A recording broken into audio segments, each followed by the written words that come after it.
can't cuss this podcast. We can't cuss this podcast? Why?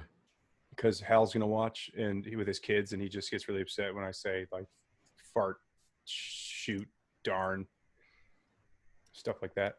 It really gets under his epidermis. Okay. Is that like it's crippling for you, isn't it? Nah, what do you mean I can't say cuss words? Full disclosure, I bought a 50-foot Ethernet cable, and then I realized that my MacBook does not have connection for an Ethernet cord.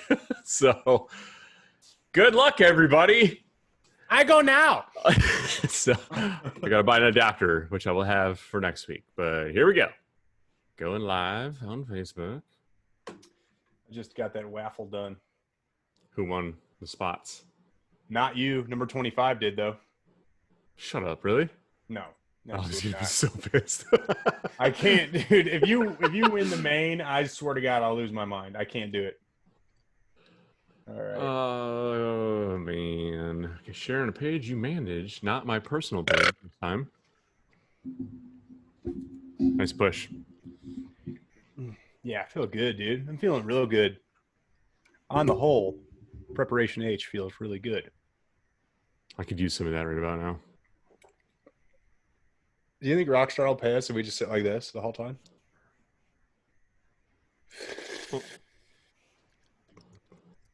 Are we live? What are we doing? I'm working on it. Oh my God, dude. Is everyone in your home off internet? Your video's choppy. My video is not choppy already. Shut up. I'm saying the video is kind of grainy looking. Is everyone in your home off the internet? Yes, everybody's off the internet. And I have no bars of service on my phone, so this is going well already. Yeah, this is good. This is going to be good. Yeah. I've got podcasts. Maybe, what if I host it? You think that would help? Perhaps. Maybe next week. Yeah, that's fair. I sent the meeting ID to Jonathan. He's going to buzz in at 6 p.m. Okay, 3, 2, 1, go. And I'm going to wait for it to say live, and then I'm going to, all right! This came out of left field. You are live in the studio with Rye Clamp and Logan, the Hammer Tarrant. That's not your nickname. You can't. Yes, give it yourself, is, dude. It's the Hammer. You can't give yourself your own nickname. Well, I'm not going to be called Logan Taintant. That's a BS name, and I don't know how you turn Tarrant into a word. I said I wasn't going to cuss this podcast. I already said taint. Is that a cuss word, taint? Taint is definitely not a cuss word. Why can't you say taint on an airplane? Taint, taint, taint, taint, taint, taint. You can say taint on an airplane. You can't say bomb on an airplane. Bomb, bomb, bomb, bomb, bomb, bomb. It's very specific distinctions there. Speaking of Ben Stiller, hey, Ben Stiller, son of Jerry Stiller.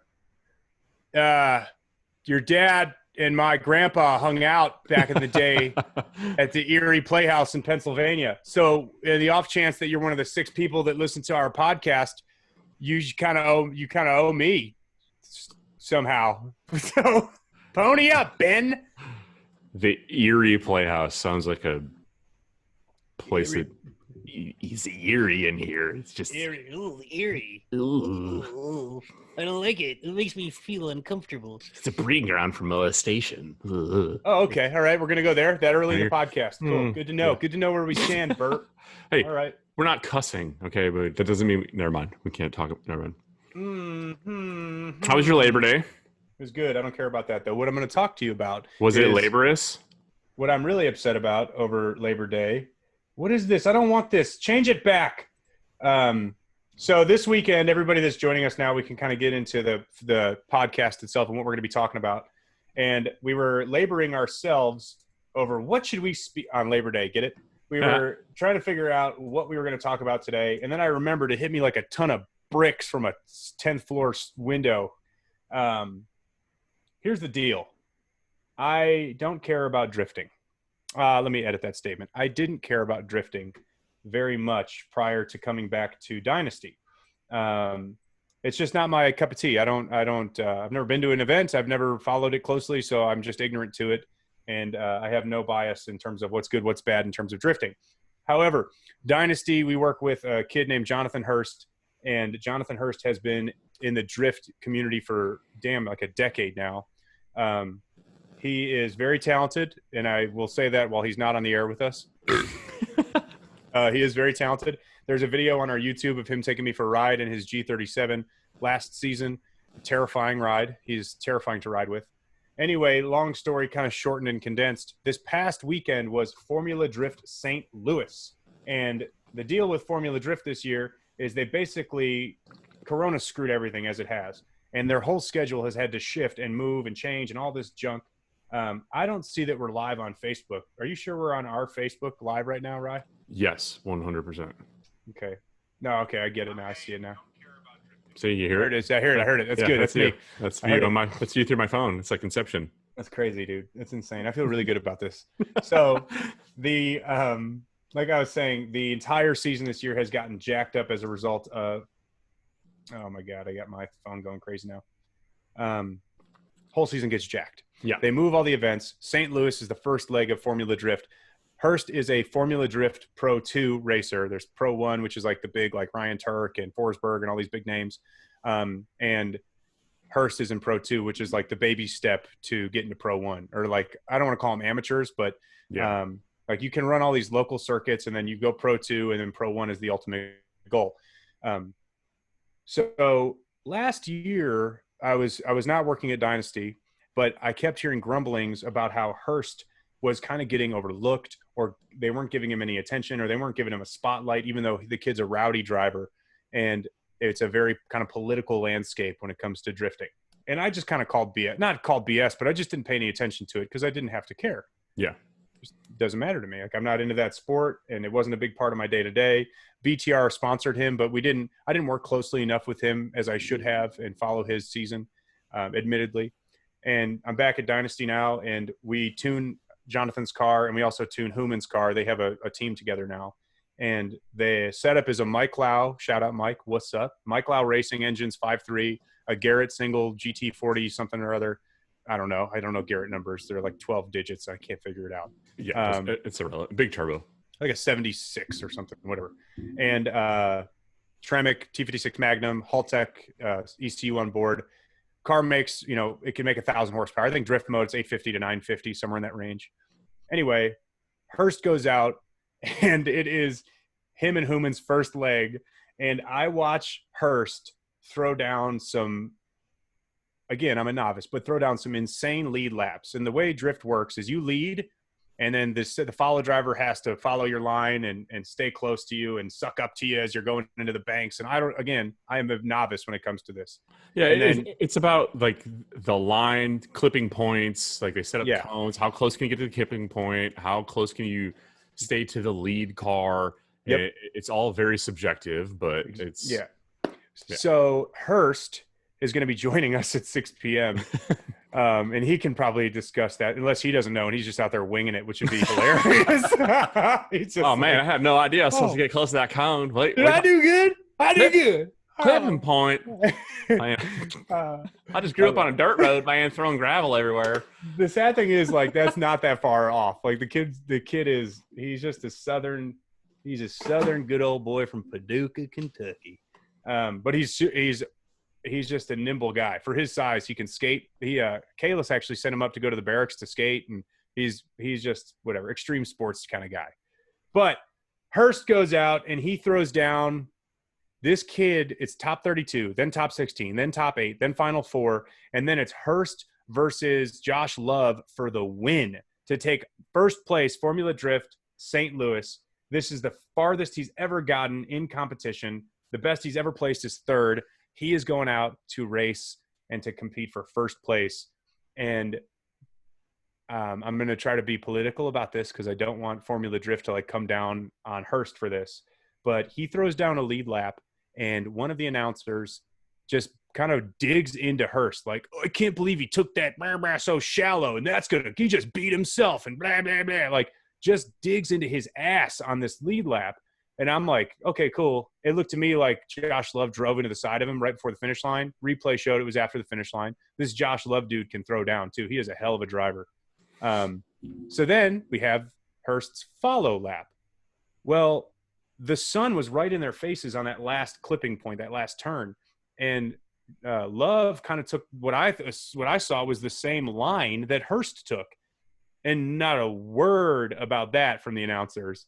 No, I mean, I want to overlay both passes on top of each other with the commentary from the announcers. Yeah. And I want to see the subjective nature, like who they pick and choose to like promote and hate on. I'm not saying that they love this Josh Love guy or they think he's the best, but it was so clear. It was so clear that they didn't have any love for Jonathan Hurst that even Jasmine, who has no skin in the drift game, was like, why are they being so hard on Hurst and no like what? And I was like, I have no clue.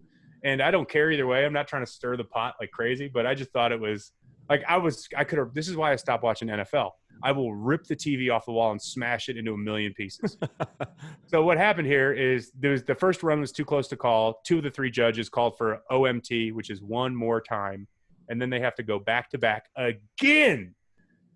Wouldn't be a big deal. Except Hurst only had like 7 pounds of oil pressure in his engine. Yeah, I forgot. Dude, The whole time.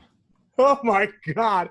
So I'm texting him like, look, dude, we'll figure it out. We got rods. We got blocks. Just Mike is going to take care of you. Just send that rod. What's that? The meme with the dog and everything. This is fine. Dude, it was. So we're sitting there watching this like, oh my God, dude. Like I thought at any point, and Aaron, who works with us at Dynasty, so Aaron is a tech at Dynasty, and he runs pit on the drift car. On the hot pits, you can only have so many technicians or techs with you or wrench hands, whatever you want to call them. Then you have a spotter that watches your run. So once the pit goes hot, like no one in or out. Hal can't go down there with a laptop. We can't check data logs. So all we have is like text messages back and forth. And he's like, yeah, 7 pounds of oil pressure. We're just going to change the oil filter, see what happens. It's like 7 gallons of Lucas oil stabilizer in this engine. Meanwhile, Mike Lau is probably sitting at home like, this son of a bitch. And he just sweating. And then Hurst's final run, dude, I'm telling you, he sent it. I fully expected the block to split into 13 pieces. And it was mint. Totally money. I can't believe it. Anyway, Josh Love ended up taking podium. He took first place. Hurst took second. I disagreed with that decision, but I'm a novice, admittedly. So I it is what it is. The only comparison that I can draw, and you gave me one earlier that was almost, I think it's on par. Which one? We'll get to that. I'll set you up for this one. Oh, I know what you're talking about. Yeah. Drifting, Formula Drift is the closest thing to the motorsport version of bodybuilding I have ever seen. I used to be into that scene pretty decent. I have a ton of friends that did shows and competed in bodybuilding, physique class and stuff like that. And it's a lot of opinion. So you see judges that are like judging whatever class, and they're like talking to each other. And I'm like, stop talking to each other as independent judges and clouding each other's opinions. Shut up, put a divider between you and judge. And when the announcers get up on the stage and they start calling out this and that and this and that about certain lines that were taken and drifting, and yeah, he did this that way and he should have done this a different way. Well, it's over the loudspeakers. I can only assume that the judges are hearing that and it's influencing them a little bit at least. I mean, I gotta feel like the energy of whoever is around you is definitely going to influence your decisions on stuff like that. As if you're a judge, regardless of what sport you're talking about, whether it's MMA, boxing, the freaking Olympics, you know what I mean? Yeah. It doesn't matter. It's all purely subjective. And what I compared it to was it's the automotive equivalent of figure skating. Yeah. Now, I don't say that to like take a shot at drifting. I think. Have you ever tried to figure skate? Once. It's terrible. In another life. It's be very athletic. It's a very athletic sport. I don't have the ankles. Yeah, I don't have it. I was going to say calves. I don't have the calves for it. I got wide shins. But, but no, it's such it's when you leave it up to judges and it's very opinionated and it's a weird thing where it's a polar opposite of traditional racing or drag racing or any kind of racing where it's like we're talking numbers. It's quantifiable data. There's no ifs, ands, or buts about it when you're talking about who won that race. Well, he did because his time was quicker. With this, you get into who was flashier, who looked the best while they did it. And I don't like that side. I don't like it. I don't like the competition level of that. but I do definitely 1000% appreciate the skill and talent and involved in being able to control a car like that. Like those dudes are driving the wheels off cars. I have the utmost respect for any professional drifter, whatever level you're at, that you can throw a car sideways. Because like I've seen, and I'm sure you've seen, a bunch of people talk crap on it on the internet. Like it is automotive figure skating. It's judge criteria, blah blah blah. That's lame. Just go out and race like a real man. But like the bottom line is, Nah, I want whoever talks the most crap about drifting. I want to. We should do this. Let's make this a thing.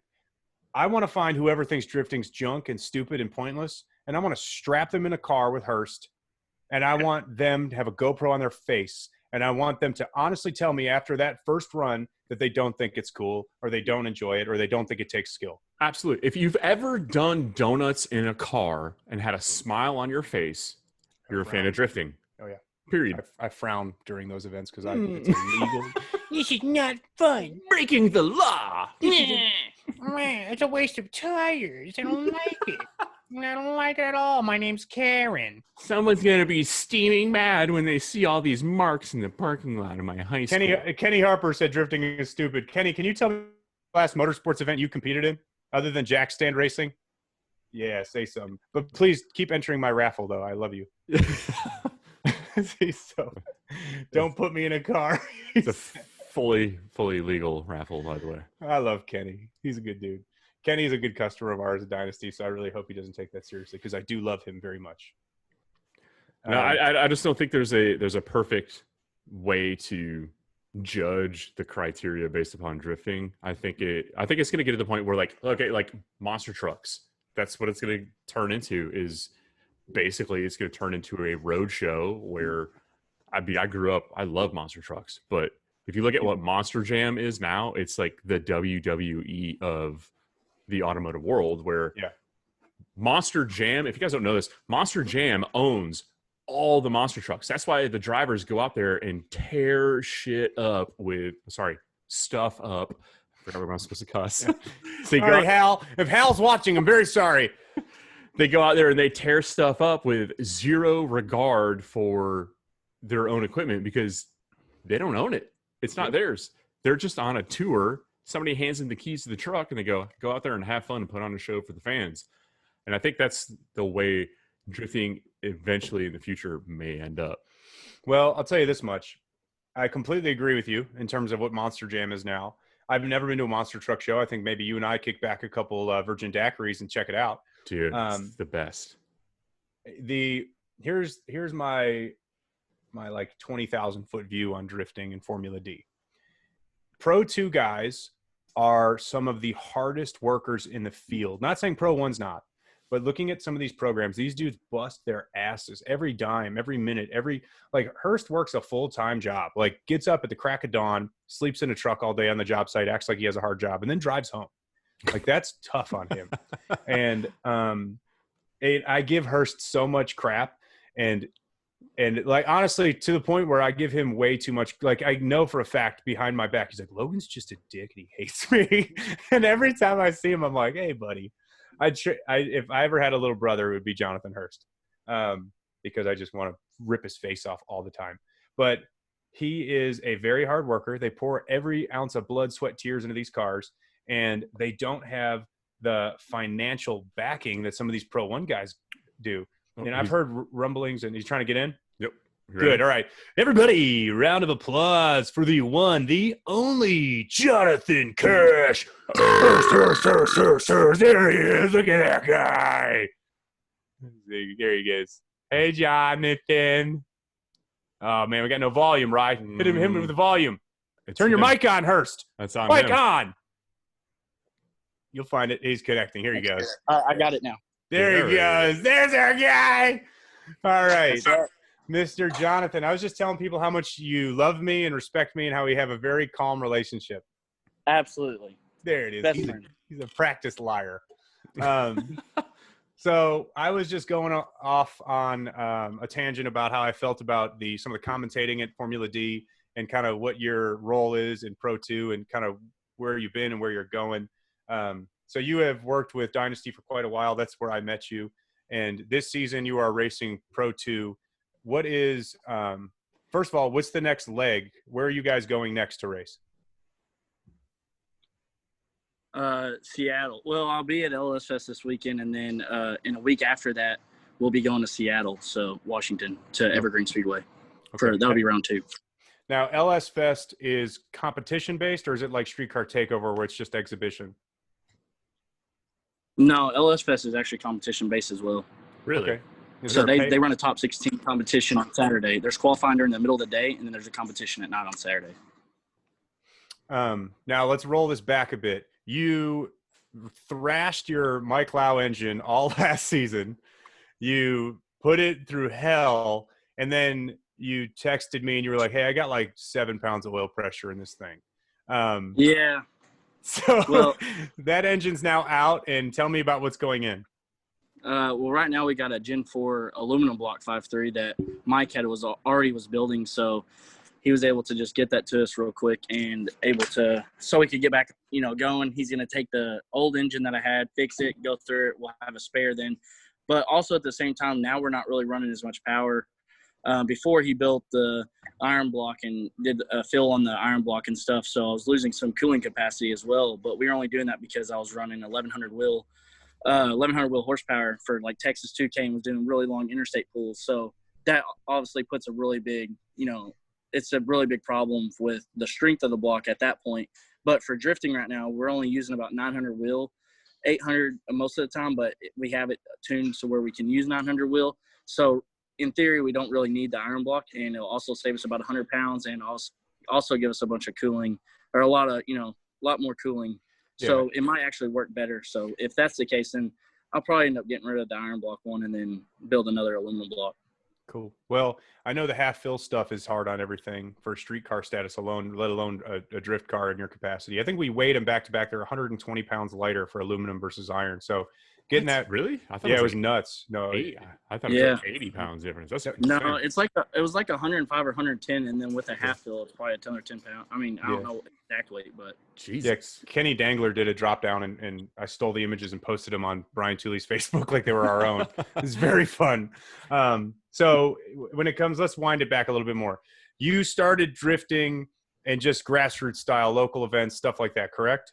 Yeah, high school parking lots really at first, and then hit a couple events and just basically all streetcar, so like autocross events and stuff like that. Autocross, I was drifting the autocross, and so everyone would be like, "Oh, he's drifting," and it kind of just started there, and then just trickled down to where I'm at now. How do you feel about the announcers at Formula Drift that just hate you for no reason? I don't hate them. They don't. I mean, it's not that bad. I understand. So.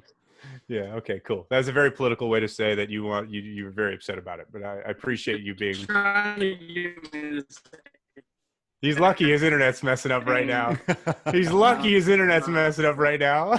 For once, it's not mine. Yeah. For once, it's not Rye's internet. No, you're upset about it, not me. Oh, I was furious. Upset is. You get closer to your internet wherever you're go on the roof, climb into a tree, get up in a tree. I'm going right now. So everyone's on the same page. I dulled down how pissed off I was at Formula D. I about came out of my skin on that last lap, and where they were basically writing off Hurst as like, well, he beat himself, or no. Who he beat the round before, they said, well, he basically just beat himself, and didn't give any credit to Hurst. And it took the other announcer saying, well, hold on a second. And I don't care about naming names who are announcing. Whatever, dude. I'll never see these people in person. Hopefully. God, the one guy looks way bigger than me. But it was legit like, yeah, so-and-so beat himself on that run, and man, he really let it go, and he could have had something special, and he screwed it up, and blah, blah, blah. And old boy on the other, something special. like he said some dumb, like it was like so dumb. That sounds like you're breaking up with your girlfriend. Dude, like I could have. And after this, the other announcer is like, well, hold on a second there. Don't discount Jonathan Hurst. And he's like, yeah, Hurst is whatever. Anyway, that was really terrible that I'm like, dude, what the hell, man? Look what you did to us.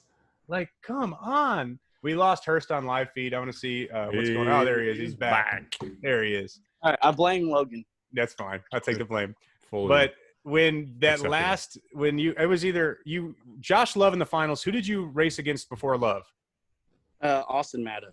Okay, Matta. That car was sick. I don't know the Yeah. dude, but the car was sick. He was fast, so like I knew he was fast too. So he probably would have won if he didn't have such a bad like his lead run. He kind of hit a bunch of clipping points and stuff, but it was really fast. I knew it was fast, and I would have been fine. But on that track, like the first hairpin, if you weren't on a right line, you would just get left from there to the outside zone 3. And so you had a lot of guys were kind of choking up there, which the judges didn't want you to do. Mm-hmm. And luckily, on my run before with Blake Olson, which his car is nuts. He kind of choked up there in my chase run, and the judges actually seen that, and I was actually able to get the win from that because he gapped me after that. Yeah. But, when you say you're supposed to choked be on up, throttle there. when you say choked up, what do you mean by that? Like he wasn't on throttle in a spot that you're supposed to be on throttle, and it was a spot also like he got like a little too much angle, so he wasn't able to get back on throttle as quick as he should. And so I was already there anticipating him to go, but I had to hit the brakes instead, or I would have just hit him. And then, so a lot of people were getting choked up in that area because they wouldn't run a smooth line, Mm-hmm. and they didn't want to hit the clipping point. So if because the judges were ruling pretty heavily on hitting that clipping point. So Now, just go ahead, Rye. Sorry. So I for my own situational awareness here, like when the clipping points and stuff like that, they're clearly labeled on the course, I would assume by cones or something like that. Before you guys absolutely. Before you guys go out there and actually start an event, do you get it, or do you just assume like, okay, this is where they want us to be on throttle, or do they explain like this is what we're looking for from you guys? No, they definitely explain it. They give us a map, and it's a throttle map basically, and it shows where you're supposed to be on throttle and where you're allowed to brake. Gotcha. So how do you feel? How do they feel about the fact that when you look at that throttle map, I know you as a person, you're just like, oh, that's the whole freaking course. Because I don't feel like you ever lift out of the gas ever. Maybe it's just no, you definitely do. Yeah. Okay. If Well, not, there's a lot of spots you would blow the zones. Yeah, I've ridden with you, and you don't pick up off the throttle unless you're just purposely trying to. For sure. But that's the thing. When I take you for a ride, I can just overcook the tires on purpose. Oh yeah, no, I was there. I was there for it. It was fun. Just for reference, when we're drifting though at FD, like we're not necessarily trying to overcook the tires, and that's what would happen actually. Coming out of that inner clip with me being a big turbo car, I'm having to clutch kick it like 3 times to keep the turbo spooled up. And so I would actually overkill the tires and wouldn't have any forward bite to come out of the hole to gain with those other guys. Like a few of them had like 440 cubic inch LSs and stuff. Matta he was an NA 440, was he not? No, that was Blake Olson. Okay. And then they said it was like 441 cubic inch, like, I mean, best of the built engine. And he was fast. Matta had it had like a 200 or 250 shot. They said it made like 750 wheel or something like that. Got you. Well, I will say that I was extremely perturbed by some of the announcing that was going on. And I had planned on doing this podcast and basically just losing my mind, but it's not my place. It's not my place in the totem pole of motorsports. And I would hopefully be not putting your career in jeopardy by my opinions. But I will say that LS Fest going into LS Fest coming up, it's this weekend, right? This upcoming weekend? Yeah, it's this weekend. Cool. And you would know if you didn't sell your LS, Yeah, it's gone, baby. Oh man, it's so nice. What a relief to get out of that LS world, right? Don't even right now. Come on, man. I think you're just scared that Rye was going to beat you. 100%. Yeah, 100%. Yeah, that is actually. I better stop this because Logan will actually get mad and then he'll kick me off. So. Oh, I don't want to hear it. I don't want to hear it out of you. I'll tell you what. You know when you guys have 2 people that are the same person arguing, it doesn't go anywhere. It's just a nice stubborn impasse. I think John and I just became best friends. Old Johnny boy, dude. Are we? And I understand that we will be seeing you. Is it Friday morning? Yeah, Friday. I think 6 a.m. When are you going to start kicking your YouTube channel back up a notch? I don't know, man. It's hard, dude. Like, it's being busy. Like, I give props to the people doing it. I mean, it takes a lot of time to try to post videos all the time. Go ahead and give us props. We're right here. You can go ahead and say it. Yeah, for sure. Yeah, there he is. Tens of subscribers. Tens of subscribers. Crushing it. Don't worry. Logan lets me know all the time. I do. I text him daily updates. Just picked up another subscriber. No big deal. Well, I appreciate you coming on the show. I do wish you, I don't know, I guess luck, you piece of geez. No, but for real, you know I support you, you dummy. I wish you the best. Whom in the best. LS Fest should be an awesome time for both you guys, and I think you're going to kill it. And I hope, like I said, before this season started, I told you not to run Formula Drift. I'm on record right now saying when Hurst and I talked, I told him to bail on the season and to just do grassroots events and to promote himself and his brand and to take a step away from Formula Drift because Corona screwed the schedule. Financial implication was huge for him. And then he goes to STL and he places the best he's ever placed in a D2 event and totally shoves it down my throat. So I hope. Well, I mean, I had my own doubts, so. Yeah, well, I did too when you told me you had 7 pounds of oil pressure in your engine. Oh, for sure. But I will say I really do hope that the rest of the season goes as well as it has so far and see what you can do, man. Absolutely. Well, thanks for having me on. Absolutely, dude. Good luck. And anyone that's at LS Fest, make sure to stop by Cash Racing and sack tap him for me. Thank you very much, everybody. Dude, get out of my head because that's exactly what I was going to say. Double nuck sack tap. Look, Rye, you're not even supposed to admit that. You were thinking the same thing as him. Yo, double nuck sack tap. Bow! Everybody that has a video sack tap and Hurst gets 10% off a t-shirt in Clapped Out store. Ooh, yeah. I'll say, and free stickers. Yes, and free stickers. But thank you, Hurst. You have a wonderful time wrenching on your car, and I'll see you Friday morning. Thanks. See you. Later, Love brother. you. Say it back. Love you. Say it back. Later. Love you too, Bo. Yeah, there he is. Get your oil pressure up. Get the fuck out of here. Yeah, dude. He's a good kid. He is, though. We're too similar. He starts talking smack, and then I come back at him, and he's just like, he's mad. And I'm like, yeah, and I'm an emotional dude, man. He's a wheelman for sure, dude. He drives the bejesus out of that thing. Well, the first time I rode with him at Beach Bend, they have that inner – you've never been to Beach Bend, have you? Nope. So Beach Bend drag strip, right adjacent to the drag strip, they have like a oval, basically, a caged-in oval, big-ass oval. And they set up the drift course in there. And it's a short course. Like, it's not a very large area. Yeah. So I get in the car I did a Clapped Out video on it, like, Mike Lau Racing Engines, Drift G37, let's rock. And he takes off, and this is his 1,100 horsepower twin setup. So I'm already terrified. First gear, second gear, dog box too, like straight cut gear. So it sounds hellacious. And we're probably doing 120 miles an hour, and there's a wall coming right at us. And I'm trying so hard to play Joe Cool. And at the last second, he just flips the chassis, starts rolling on the bank. And I'm telling you, dude, the video, you can see the camera pull away from the bank because I thought we were going to hit the wall. This is when you first started doing Clapped Out videos again, before you and I started collaborating together. Because I remember we were talking about you were going to try – what was it? You said you're going to try to build a model airplane with oven mitts on or something like that while you're drifting. What? Like, I'm going to do a video where I'm going to take this LS motor apart with 6 feet of extensions and like just like the most jackass things. You don't remember this? All I know is I'm putting oven mitts on and assembling an engine now. Yeah, that's exactly what you said to me. It's like, I'm going to try and build a model airplane while Jonathan Hurst drifts and I got oven mitts on and try not to glue my face to my face. I honestly don't remember that particularly. But it does sound like something I'd try. Yeah. So I can't say that it was not me. For sure, it was more than likely me. But at any rate, I don't know. The drift scene is a bizarre world, and it's very tight knit. And I don't know. I don't have like I don't know how to describe it. But the one thing that gets under my skin, I think more than anything, is I feel like the Formula D2 drivers are just show ponies.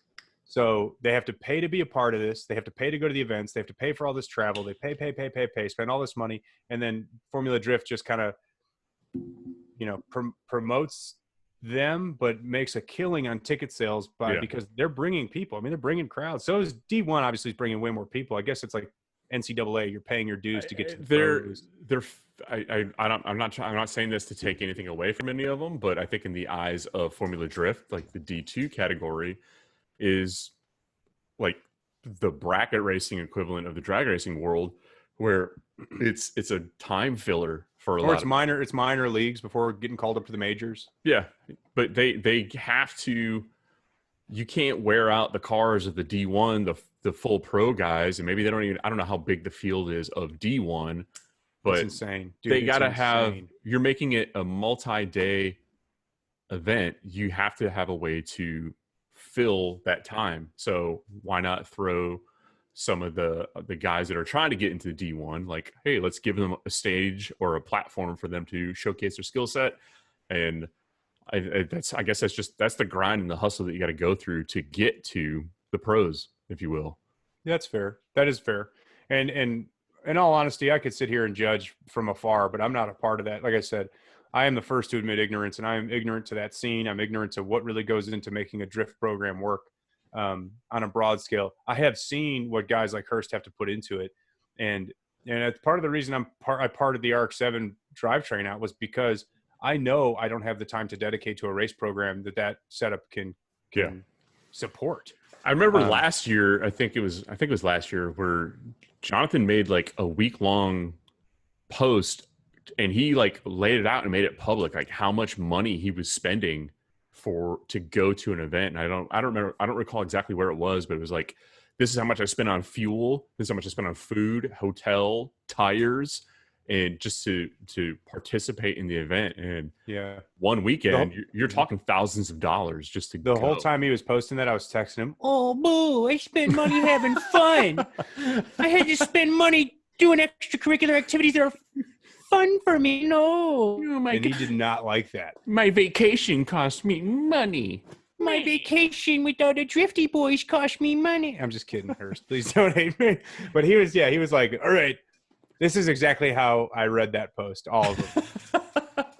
I got an 1,100 horsepower drift car. I got 7 pounds of oil pressure. I got $67 to my name. My name's Jonathan Hurst. Welcome to Jackass. Yeah. That's how I read that whole thing. And he pulled it off, man. Watch what happens next. Like, just it was nuts, man. The whole vibe and the whole that whole scene is bizarre. I think it's again, I'm ignorant to a lot of it, but seeing what it takes to run a program like Hurst's, it takes a village, man. And he has a ton of awesome people on board. So Dynasty, we do the tuning for the car. It's on a Haltech ECU. Tremec stepped up. Garrett Turbo stepped up. Tile stepped up. Brock Bogue from Dynasty did the turbo kit for him. I mean, Monster Clutches, Steve Addison, shout out to Steve. Brian Tooley Racing, one of the last people I worked with before I departed BTR was Hurst, and Brian has picked up the torch, and he's continued to work with Hurst as a result, which is awesome. And actually, on that note, Jonathan's car will be testing the new BTR powder metal retainers. Have you seen these? Those super lightweight ones with the holes drilled in them, the ones that look like the sketchiest things in the world. Yes. So everyone I don't know if you've seen these, but these things, they look so sketchy. They look like they'd break. Rick Smith and Brian torture tested these things with like 6 to 7 times the tensile strength that a spring can produce, and they could not break them. And they are as strong as titanium. They're as light or stronger than titanium, I believe. I can't remember the strength. Don't quote me on that. But they're lighter than steel, and they're the cost of steel. So the price point and the overall rigidity of these units is awesome. And I was on my way out of BTR when those were coming to fruition, and watching the time they had into those powder metal retainers was insane. I mean, it was nuts the amount of time they had into designing, testing, vetting, manufacturers, foundries. I mean, it was nuts. So I'm excited to see those. We're putting the car in the dyno Friday, and we're going to try to just see what we can make for power and get it ready for LS Fest for them. I'm trying to find a picture of the retainers, but Google imaging is failing me. You go to Cash Racing on Facebook. It's one of the last posts he had is this picture of the heads from Mike Lau. Okay. With them assembled. So you're parting out the RX-7. Already done. Motor and drivetrain's out. So we got the deal with the RX-7 is kind of a funny one. I posted up. I've been having obviously I don't hide it. I'm on a podcast. I talk about it. Kenny Harper says anything powdered metal makes me nervous, but I hope it works out. Well, Kenny, powdered metal valve guides in all the trick flow heads have done very well. And these retainers specifically, I physically watched them try to break, and I don't think they can. I take a Sawzall to one maybe over a while, cut them up. But I've had a lot of conflicting opinions on what to do with the car. And I was sitting in the garage staring at it, and I'm like, you know what, dude? I don't know. I'm going to sleep on it. The next day I was at work.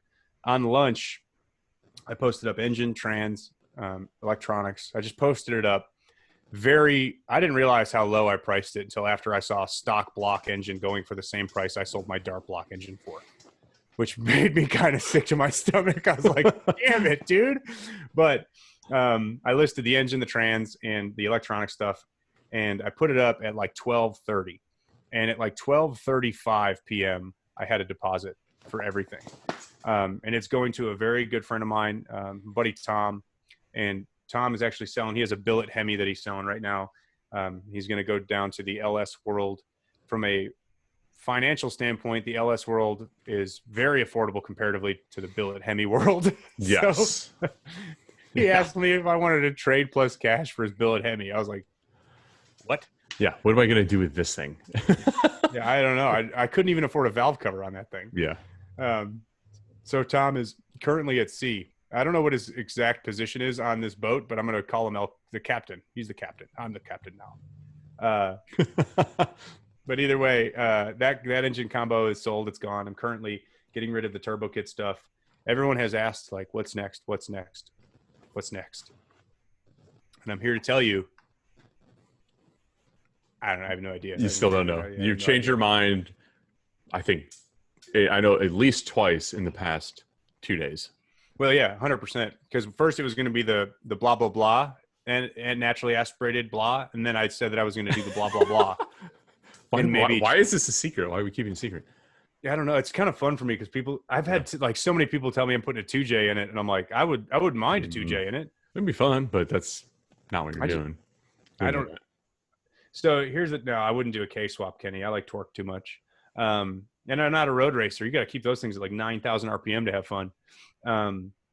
K series engines are awesome though. I'm not trying to slight those, but I picked up a T56 Magnum, and I picked up a Bear brand new LS3 block, and I am leaning towards a 416 cubic inch, build it up to make good power NA, and then maybe chuck a power adder on it. So not like a big ass turbo kit making a 1500 horse.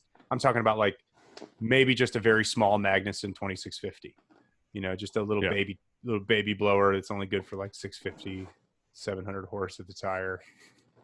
Those are so much fun though. 2650. I want a blower in my life. After that red truck that I had in here, I haven't done a video on it, but I got to find the footage of that thing with it was a 99 old body style Chevy Silverado. What was it? LS2 with a LSA blower on top of it, and I fell in love with the off idle instant snap. Yeah, so much fun on a street driven vehicle. Well, and here's the thing: how many miles have I put on that car? None. I don't drive it. I don't enjoy it. And the car went eights with like 750, 800 horse of the tire. It went 890 at 150, whatever, on 17 pounds of boost with a Pistons Rods LS3. So if I do a 416 and a banger again, and I have a fun street car, and then I chuck the 2650 blower is one of the most impressive superchargers I've worked with, in my opinion. I mean, we made 800 wheel on a Pistons Rods LT1 on like 8 pounds of boost. I mean, it was no boost at all. The thing's not even close to its efficiency range, and it made an insane amount of power. What's the blower that comes on the GT500s, the newer ones? Same as the LT5. Have you seen that? Have you seen that company that's making billet adapters to put the GT500 blower on the LS stuff? I haven't, no. I have to send it to you. There's a couple companies. One makes just the billet adapter plates to put that on there, and then there's another one that makes it where you use a Magnuson like lower valley tray. So if you can scoop up a GT500 blower on the cheap, you can slap that on an LS motor. I'll send it to you. I got to look it up again. Somebody in the comments might know what it is. Here's my question, and I am maybe we should have someone from Magnuson on here next week, or somebody that does blower stuff. Yeah, somebody that blows. Hey, there's 29 people watching. Is anyone happen to be the CEO of Magnuson Superchargers? Mr. Magnuson, if you're listening. Hey, Mr. Magnuson, Whipple is Captain Whipple out there. Captain Whipple, is Kenny Bell available? Mr. Bell. God. Kenny, are you there? So here's my concern. I want a lot of power out of a naturally aspirated drivetrain because I love wheeling C6 Z06s with heads cam. I think they're so much fun. Yeah. But I know that I want to gap those C6 Z06s with my car on the street. So I have to put a blower on top of it. My question is, how do you pair a Roots blower in terms of size to displacement of engine? Meaning like a Magnuson 2300, Magnuson 2650 versus a 347-inch engine all the way up to a 416 cubic engine. What is the pairing there? And what is the best bang for your buck? You know what I mean? I feel like the biggest is the best. Like, I mean, yeah, bigger's better all the time. It's not like you're gonna run into lag with a Roots blower like that. You know what I mean? Yeah, that's fair. They do make LT4 adapters. I just got a post on LT4 supercharger adapters, but I got to assume that's just to LT. Do they make them for LS, LT to LS? I don't know. I'm trying to find. Have you seen somebody did a GTO with the blower was bigger than the displacement of the motor? It's like an 8.1 liter blower on top of a 5.3. I mean, I got to find this. I've seen it on Facebook a few times. Oh man, I wish we were better prepared for this podcast than this. Honestly, though, I feel like this is us. Yeah. True. Yeah. So, Mr. Magnuson, go ahead and chime in anytime. We got 35 people. So 7 more people are now talking all about Magnuson superchargers. Yeah. Let's go, buddy. 16 minutes. All right, Magnuson, you want to get on this deal? You better jump in here, bro. 16 minutes or else game over, Reese. Now, I'm going to dive into some drama real quick. You ready for some drama up in this piece? Yes. Okay. Maybe someone in the comments will know. I can't remember the gentleman's name, but there was a post, and it's a guy that ports superchargers and modifies like Whipple and Magnuson superchargers. And I think it was Magnuson that sent him a cease and desist letter basically saying, stop modifying our blowers. Oh, do you recall reading something? Who was this? that, man? Texas guy, I think. I can't remember. Was it Joker? No, Joker's is in Illinois. Antioch, I think. Man, dude, I don't know I wish I could remember. I remember wanting to talk about it, but it was this long, drawn-out cease and desist from one of these blower. I want to say it was Magnuson, basically claiming that he was, I guess, taking their design or something. VMP, there we go. Brandon Harrington. So VMP, yeah. So VMP went after the guy. No. I think VMP got a letter. I thought. Brandon, clear this up for us, dude. Come on. Oh, by the way, Brandon Harrington, Eaton. No, it wasn't Eaton. I can't remember. It was one of the bigger blower companies went after, John Smith, and John Smith was the guy that was doing these blower mods. And he posted up and he's just like, I'm done working with any of these blowers anyway. They're trash. I don't like him anyway. Wasn't this right around the time that what was the diesel shop that came after somebody for using the color blue? It's like Sinister Diesel. Sinister Diesel, dude. So like, hey, look, we copyrighted trademark blue, so you can't do that. Like, I'm not trying to say that I agree with their going after the place. I don't think they went about it correctly. I think what could have happened there, what would have been, more, I guess, friendly, is if they just called the dudes up and said, hey, look, we've kind of worked our asses off to get, MPF went after VMP. Yeah, so VMP is the one who got the letters. Who's MPF? Magnuson? Magnuson Performance something? Somebody clarify this for me. VMP received Sinister Diesel, Joseph. But, yeah, so I got to find the thread. It's so good. VMP Performance, whatever it was. Anyway, they go after them and they say, stop messing with our stuff. And they're like, we don't give an F. We're not going to mess with your stuff anyway. We're done. We're not going to be working with this stuff anymore. Like, it was a big ordeal, man. And I wish I had more information on it to talk about it. I am very unprepared for this dramatic turn. This is going well. It was the thing is, I'm like chomping at the bit, scrolling, trying to find it because it was like, oh my God. Like it was. I'm still over here trying to find the GTO with this insane blower. But Yeah, it was. I'm trying to figure this out. Nah, Either way, whatever. we're unprepared. Point being, Mr. Magnuson, I don't hate you. So if you want to send me a 2650, like, what's up, dude? Yeah, totally. Totes McGets. We'll take it. Yeah, okay. They went after VMP because they stole the design from MPF and they got a Chinese knockoff blower. My boy Jason started the Who shit show. Who's your boy Jason, Edwin? Put a last name on it. Tag this man. Put a name on it, cuz. Tag this man, Edwin. Bring him into the live feed. Tell us how you really feel about whoever you're upset with. But yes, it was blown up all over Facebook, and I'm not sure what happened. But at any rate, the Magnuson Roots blowers in general are a ton of fun. So are you putting a blower on the RX-7 or not? I don't know I honestly don't know for sure. Here is what I do know for sure. I can't openly talk about components that will be going into, if I do the LS3 build, I will be working with a company that I am homies with that have new products coming out also that are going to be debuted at LS Fest. And those products may or may not be on display at a booth that rhymes with Fryan Booley Bracing. So if you guys are at LS Fest, why is there an orthodontist going to be at LS Fest? Or it could be like bracing, leg braces. I don't know. But yes, the Fryan Booley Bracing and I have been talking back and forth about some new products that they have releasing, and they are going to be on display at Brel-S Fest. I don't have to modify LS Fest. I don't think you have to modify that one. Bobby Crozier wants to know what is up with your Impala lowrider drag car. So I have been geeking out on this thing. I've stared at it all night last night until I fell asleep, and I've been so jazzed up about it today. You and I have talked about this before.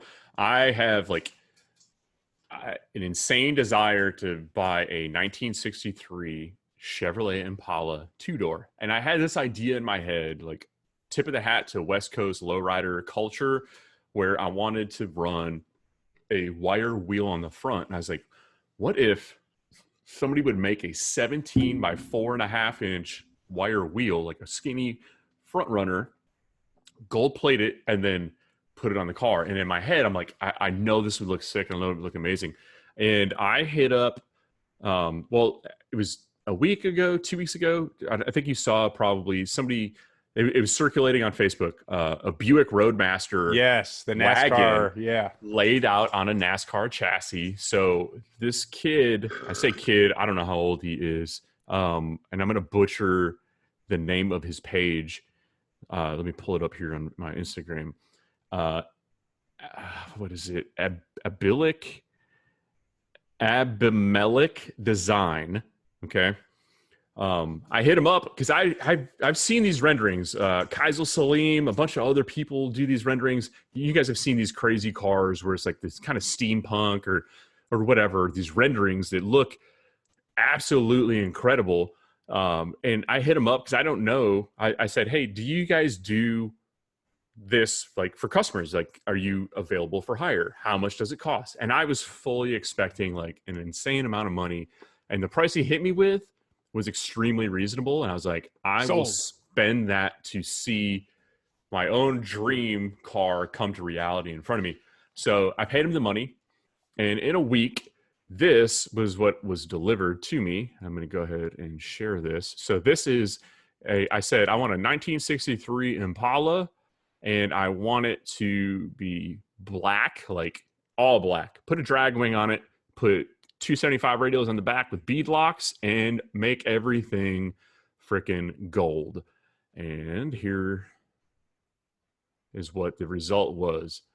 And the internet apparently agrees that this thing is sick. So what you're looking at, 63 Impala, and I've been drooling over this thing all damn day. It does look sick. I will say, I did that ghetto job of slamming it to the ground. Yeah. And dude, when this thing's laid out, I think, here's my opinion, and you can take it for what it is.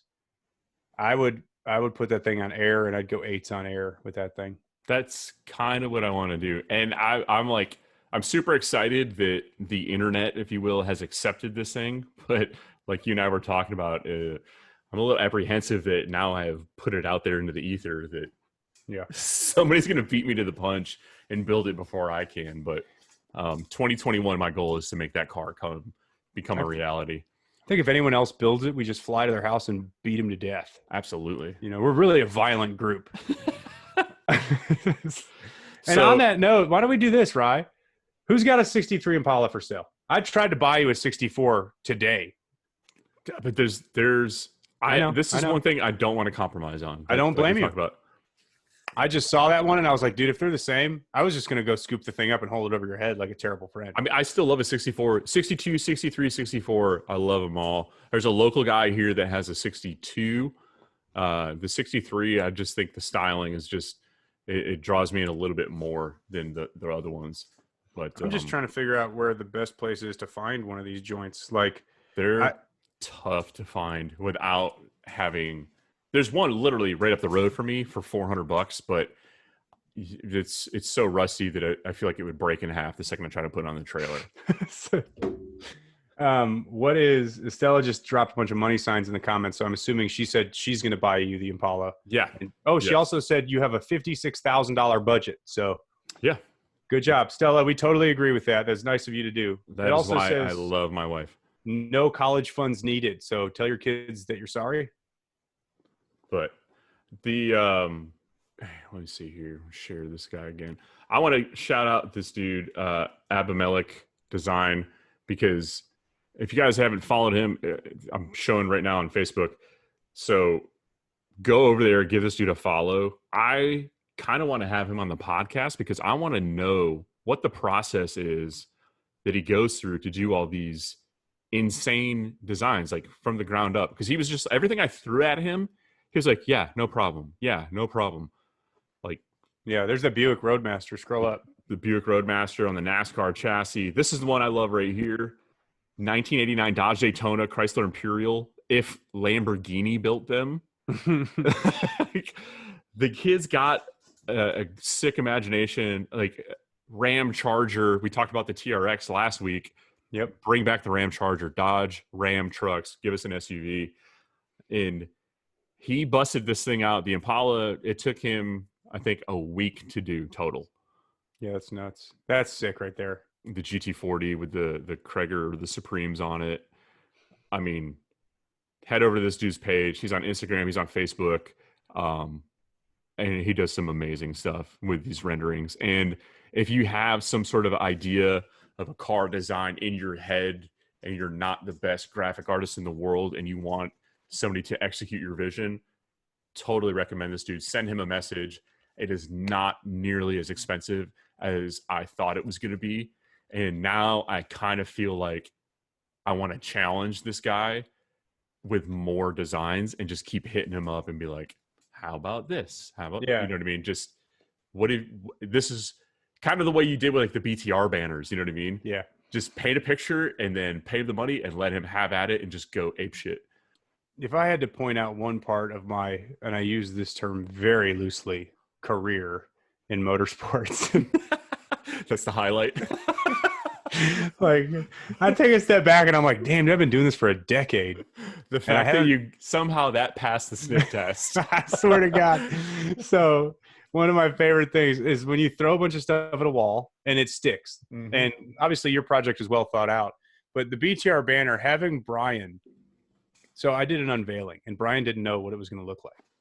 And everyone walked into my office, tiny little room, and I unveiled it. And everyone was like, oh my God. And I look over at Brian, I swear to God, this was his face. Like, this is either going to get me fired or promoted. What? Like, he just had this, like, didn't know what to say. He's like, is that a dinosaur? Is that an eagle with a, what the, is that a salmon with half a body as a cam? What the hell am I paying you for?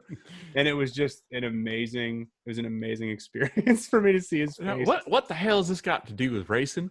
Yeah, it was, and here's the deal. We sold out of those banners in 2 days, Brian. Yeah. Suck it. Please don't hate me for saying suck it, though. You don't watch the podcast anyway, so I'm safe. But yes, it was hilarious as hell, dude. Absolutely. I will say this: like when you have the opportunity to work with an artist, don't be controlling. Whether it's having somebody like design you something, a tattoo, Paint me like one of your French girls. yeah, a tattoo, you name it. Like let the artist be the artist. Give Ooh, them tattoos. I don't know though. Tattoos, because I have. I have a tattoo. I got a tattoo on my titty. Little titty tat. tit for tat. I'm sorry, I'm not covered in cool gang tats like you hoodlum. I got sick, dude. Sick pipes, bro. Yeah. Shitter crew over here. Sick, dude. It's a flying toilet. That's Just out of curiosity, you're gonna show up at PTA meetings with cutoffs like, yo, what's up? I'm Clemp here for the Shitter Crew 101. What's good? Absolutely. What goes on there? Yep. Shitter Crew's marine thing, I'm sure, right? Ooh. It is. I mean, a proctologist thing. We can talk about it. I got like 4 months left. We're good. Rye is an American hero. And I'm sorry, I'm not going to clown you. I love you too much. You good? Yeah, that's for everybody on YouTube that comments on I burp too much. Dude, they are very, very, very upset about the amount of burping that does go down. Yeah, a couple of them. Also, I should say that my battery on my laptop is about to die, and we're about at the hour mark. We are. So, take us home, Rye. Head over to clappedout.com/store. We got like 4 shirts left. I have a whole new stack of vinyl, so I'm going to be sitting down immediately after this podcast, designing new stickers. Look for those coming out on the store in the next week or so. If you haven't already, head over to youtube.com/clappedout. Give us a subscribe. We're trying to push this to 37% of our views are not subscribed. Yes, and we are almost subscribe to our channel.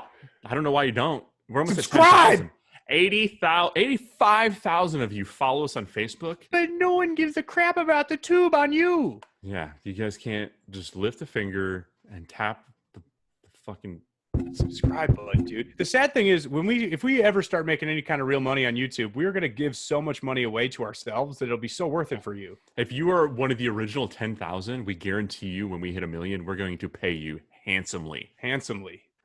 Which is a very subjective word. Yes. So pictures of us because we're handsome. We'll pay you in pictures of us. Yes. Anyway, that's it. Clapped Out Podcast. We're out. Peace.